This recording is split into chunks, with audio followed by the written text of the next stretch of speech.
Assalamualaikum warahmatullahi wabarakatuh. Perkenalkan, nama saya Nirmala Putri. Nama saya Novika Angelia. Nama saya Dinda Ayu Kirana. Nama saya Salwa Ramadan. Nama saya Muhammad Resep Tiasa Putra. Nama saya Kardila. Yang pertama ada pengertian pernikahan. Secara bahasa kata nikah yaitu bersatu atau berkumpul. Dan secara istilah nikah berarti akad yang terjadi seorang laki-laki dan perempuan yang bukan mahram atau muhrim atas dasar sukarela dan menghalalkan hubungan yang diharamkan dengan tujuan memperoleh kebahagiaan dunia dan akhirat. Adapun menurut KBBI, pernikahan merupakan sebuah ikatan atau akad perkawinan yang dilakukan menurut ketentuan hukum dan agama. Dan ada beberapa menurut istilah. Yang pertama menurut Abu Hanifah, yaitu akad yang dilakukan untuk memperoleh kenikmatan dari seorang perempuan yang dilakukan dengan sengaja. Yang kedua, menurut ulama mazhab Syafi'i, yaitu akad yang menjamin diperbolehkan persetubuhan.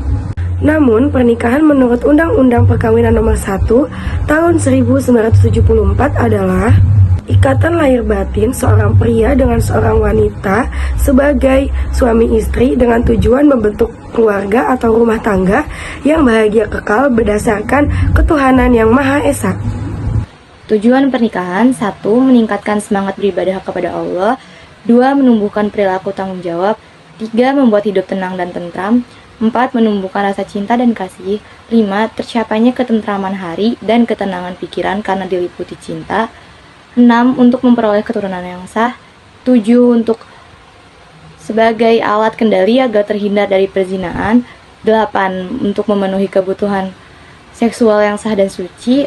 9. Untuk mewujudkan keluarga yang sejahtera atau keluarga sakinah. Yang ketiga adalah dalil tentang pernikahan. Dalil tentang pernikahan yang pertama yaitu dari surat An-Nahl ayat 72 yang berbunyi, "Dan Allah yang menjadikanmu berpasangan suami atau istri dari jenis kamu sendiri, dan menghasilkan anak dan cucu dari pasanganmu." Yang kedua dari surah Ar-Rum ayat 21 yang berbunyi, "Dan di antara tanda-tanda kebesarannya, ialah Dia menciptakan pasangan-pasangan untukmu dari jenismu sendiri, agar kamu cenderung dan merasa tentram kepadanya. Dan Dia menjadikan di antaramu rasa kasih dan sayang. Sungguh pada yang demikian itu, benar-benar dapat tanda-tanda kebesaran Allah bagi kamu yang berpikir." Yang keempat, hukum pernikahan. Mubah. Seseorang melakukan pernikahan hukumnya boleh atau tidak. Melakukan pernikahan juga boleh. Wajib apabila seseorang sudah mampu membayar mahar dan memberi nafkah dan takut terjerumus ke dalam perbuatan zina. Sunnah apabila seseorang telah mampu untuk memberi mahar dan penghidupan kepada calon istri, akan tetapi mampu mengendalikan nafsunya sehingga tidak takut terjerumus ke dalam perbuatan zina. Makruh apabila seseorang belum mampu melakukan pernikahan tetapi mampu mengendalikan diri dari tuntutan nafsu seksual. Haram apabila seseorang melakukan pernikahan dan akhirnya menganiaya seorang istri seperti belum mampu menikah dan memaksa diri untuk melakukan pernikahan. Rukun nikah adalah sesuatu yang harus ada dalam sebuah proses pernikahan. Satu saja rukun nikah tidak ada, maka batalkanlah pernikahan tersebut atau tidak sah. Yang termaksud rukun nikah adalah: 1. Adanya calon suami. 2. Adanya calon istri. 3. Adanya wali. 4. Adanya 2 orang saksi. 5. Ijab kabul.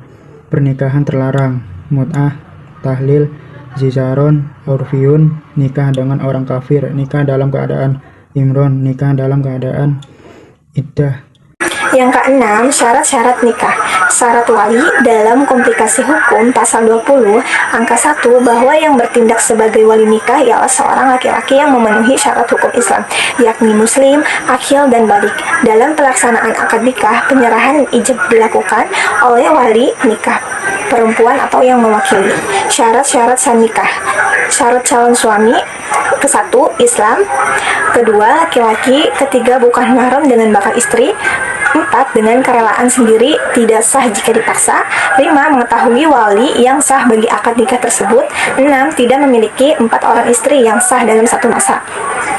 Syarat calon istri: 1. Islam. 2. Tidak dalam keadaan sah. 3. Tidak dalam ihram haji atau umrah. 4. Dengan rela hati, bukan dipaksa kecuali anak gadis. 5. Bukan perempuan mahram calon suami. 6. Bukan istri orang atau masih ada suami. Yang ketujuh, adapun kewajiban suami, kewajiban istri, dan kewajiban bersama. Yang pertama, kewajiban suami adalah 1. Memberikan mahar. 2. Nafkah yang layak sesuai kemampuan. 3. Pakaian dan tempat tinggal. 4. Menggauli istri secara ma'ruf. 5. Menjaga istri dari dosa. Keenam, memberikan cinta dan kasih sayang. Yang kedua, kewajiban istri adalah 1. Menjaga diri sendiri dan harta suami. 2. Taat dan patuh terhadap suami. 3. Mengatur rumah tangga dengan baik. 4. Bergaul baik dengan keluarga suami. Dan yang ketiga, kewajiban bersama adalah 1. Mendidik dan menjaga anak. 2. Saling menjaga dan melindungi nama baik pasangannya. 3. Menjaga dan melindungi keluarga pasangan masing-masing. 4. Saling mewarisi apabila salah seorang meninggal dunia. Dan yang kelima, haram melakukan pernikahan dengan saudaranya masing-masing. Hikmah pernikahan: 1. Menumbuhkan sikap bersatu dan kebersamaan dalam masyarakat. 2. Mewujudkan ikatan suci yang halal dan diridhoi Allah.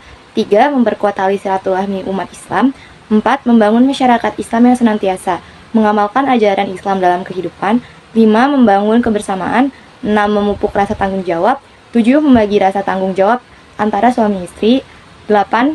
Cara paling baik untuk mendapatkan keturunan. 9. Menyalurkan naluri hawa nafsu secara sah.